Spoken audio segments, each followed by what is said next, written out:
So it's reports coming out right now about Fabio Wardley and Justice Huni and that whole situation. And Justice Huni's manager has now spoke out, and he had some words about the referee and how he handled that whole situation. Felt like he waved it off fast. Um, he just kept it straight. He was like, felt like he waved it off fast, and they look for any kind of reason to, you know, wave the fight off. He said, just waved it off. I'm lodging a protest with the WBA. We haven't heard the end of this. I already spoke to Eddie Hearn and Spencer Brown, and they agreed. It's a effing title fight, not some fight in the park. Justice wasn't wobbly when he got to his feet. Yes, he got hit with a good shot, and if he had enough, fair enough. But Justice was putting on a boxing clinic. They were looking for any opportunity to give this fight to Wardley. In response, Fabio Wardley sent out a tweet responding to what was said about this. And he said somebody had said to him up at 9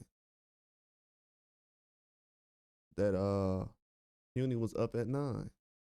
And Wardley responds by saying, just making the count isn't enough. You have to be solid physically, mentally, and convince the ref that you are all there and are ready to continue. And since all of that didn't happen as far as on Wardley's part, he didn't feel like he can go or he was all the way there. But I'll say this. I've seen guys hurt like Huni in a fight that Wardley was in, and the fight wasn't stopped. I will say that. I've seen Fabio Wardley in fights where guys was hurt worse than what Huni was, and the fight wasn't stopped. And everybody agrees that the count was fast. So anybody going against that is ridiculous. Most people know the count was fast. So let's be real about that. Let's just be honest.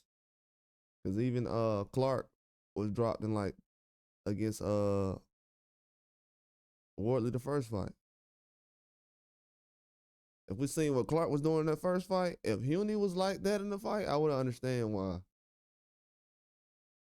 they got stopped. But Clark they didn't even stop the fight in the first fight when Clark was all over the place, tired, looked like he was out of it. He made it to the final bell. So we've seen guys that have done a whole lot in the fight and they still made it to the end of the final bell. So for that not to happen, I don't know. Just to me, it doesn't make a lot of sense. Just doesn't make a lot of sense. When you look at that count, everybody has to have a chance to get up in 10 seconds. It can't be, oh, well, he was at 9 or 8 or 7. Then the count was fast, and where he started off at like 5 or something like that. Just ridiculous, man. People didn't really like the process of it. Then we spoke about this yesterday about the Wardley and Huni thing. A lot of people aren't really speaking about it. I've seen a lot of people say that they kind of looked past it when it actually happened. They didn't really even notice the knockdown count being fast. But, you know, it's natural now. Even people who been looking for stuff like that didn't notice it. So, you know, human nature, that's what happens, man. When things like this become habits of fights getting waved off, people just like, oh, well, the fight got waved off. You know, don't even know the whole process or not really paying attention to details or not emotionally invested. But that's all I got.